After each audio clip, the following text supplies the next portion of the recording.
Hey, welcome Brighter Rays. This week we are looking at Philemon, the book of Philemon, for just 2 weeks here. And, this small epistle stands at the end of the collection of Paul's writings.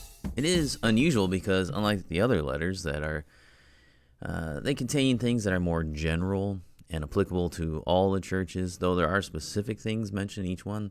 There's a lot of parts that are very applicable to everything. This small letter addresses a very personal situation. Though it is short in length, it does give us more insight into the personality of Paul and how he, as a leader amongst, how he acted in his role amongst the people of God. Now, when it comes to the genuineness of this letter, most of the early church fathers approved of it. Those few that had some skepticism based their doubts on the simplicity and the shortness of the letter. This, of course, is purely subjective. It's not really an objective objection. So, now equally subjective was the second objection to the letter, which was that there are words in this letter not used elsewhere in Paul's other writings. Even though it's a short letter, there's a lot of words there that he doesn't use anywhere else. This, of course, is subjective, forcing a writer to use only a list of common words and forbidding them to use new words in different circumstances in different years. That's absurd.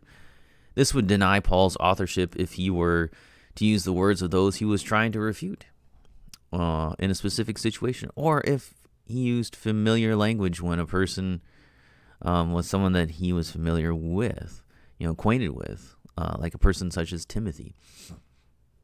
So this letter was most likely written by Paul in Rome at the same time he composed the book of Colossians, which is why this is a perfect time for us to cover Philemon, because we just finished the book of Colossians.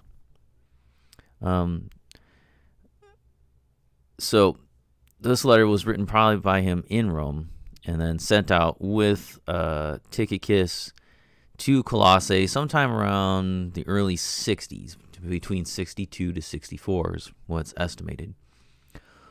What is the occasion of this letter? Well, the city of Colossae was in an area known as Phrygia, which became synonymous with slavery due to the number of those that were in slavery there. So it was kind of Phrygia became a synonym for slavery. The letter is written to a Christian man named Philemon who owned a slave named Onesimus.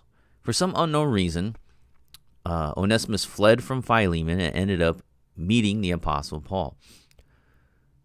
Paul shared the gospel with Onesimus, and he came to faith in Jesus. Since Paul was writing letters to the churches in Phrygia, carried by Tychicus, Paul sends the now Christian Onesimus back with him with this letter that requests a kind reception on the part of Philemon. Legend tells us that Philemon not only received Onesimus back as a brother, but then gave him his freedom. Paul would later ordain him as an elder in the church of Berea. Legend also tells us that the house of Philemon was still standing in the 5th century, and that he was ordained by Paul as an elder in Colossae.